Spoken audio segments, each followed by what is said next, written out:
ఎన్నెన్నో జన్మల బంధం నీది నాది అనే పాట వినే ఉంటాం. కానీ ఆ జంట మాత్రం కేవలం వారం కూడా కలిసి ఉండలేకపోయింది. పెళ్లైన వారం తిరగకముందే ఉగ్రదాడిలో ఆ కొత్త జంట విడిపోవలసి వచ్చింది. పహల్గామ్ ఉగ్రదాడిలో అత్యంత విషాదకర సంఘటన ఏదైనా ఉందంటే అది ఇదే.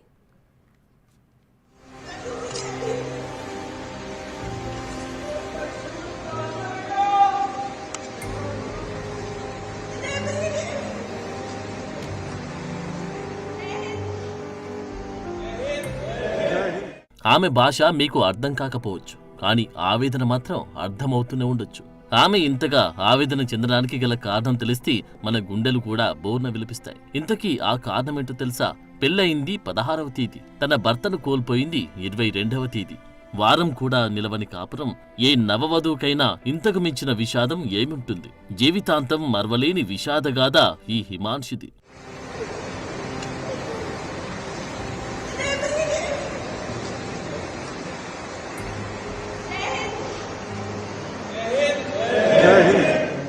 జస్ట్ కొన్ని గంటల ముందు ఆమె తన భర్తతో కలిసి ఎంతో సంతోషంగా గడిపింది. ఇంతకన్నా మించి ఇంకేం కావాలనిపించింది?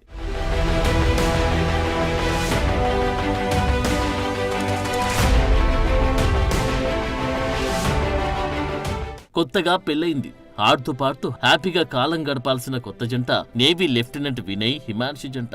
బైసరన్ కి హనీమూన్ గా వచ్చిన వీరు ఇక్కడి కాశ్మీరీ అందాలను తమ వీడియోలో బంధించారు. తన భార్యను ఎంతో ప్రేమగా ఎత్తుకుని ఆనందంగా డాన్సులు చేశారు వినయ్. ఆ క్షణం వరకు ఎంతో ప్రేమగా ఫీల్ అయిన ఇద్దరు తిరిగి సజీవంగా ఊరు చేరాల్సింది. కానీ ఆమె సజీవంగా, అతడు మాత్రం ఇదిగో ఇలా శవపీఠికలో అందనంత లోకాలకు చేరిపోయారు.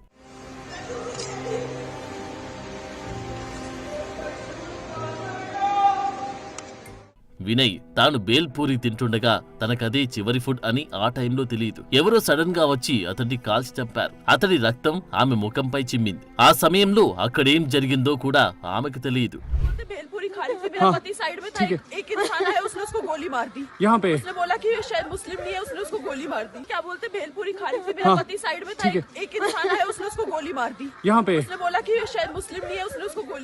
హర్యానాలోని కర్నాల్కు చెందిన 26 ఏళ్ల వినయ్ ఏప్రిల్ 16న హిమాన్షిని పెళ్లి చేసుకున్నారు. 3 రోజుల తర్వాత రిసెప్షన్ జరిగింది. సోమవారం కాశ్మీర్ బయలుదేరారు. అంతా బాగుంటే వారు ఇరువురు కలిసి ఇంకా ఎన్నో సంబరాలు జరుపుకునేవారు. కానీ విధి వక్రించింది. ఉగ్రవాది రూపంలో తన భర్తను కాటేసింది. ఆమె దుఃఖం ఎంతకీ తగ్గేది కాదు. ఆ శవపేటికను అసలామె వదిలి రావాలని అనుకోవడం లేదు. ఎందుకంటే అందులో తనను ప్రాణంగా ప్రేమించిన తన భర్త ఉన్నాడు.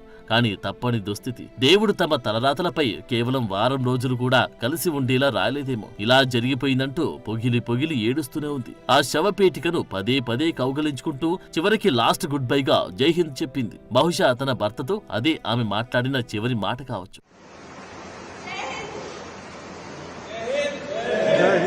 ప్రేమ నీకో వందనమని దాని అర్థం కావచ్చు. ఈ ఉగ్రదాడిలోని అత్యంత విషాదకరమైన ఘటనగా నిలిచిపోయింది దృశ్యం. పెళ్లయి వారం కూడా కాకుండానే ఈ భార్యాభర్తలు ఇరువురు ఇలా విడిపోవడం ఇప్పుడు ప్రపంచమంతా చూసి విలపిస్తోంది.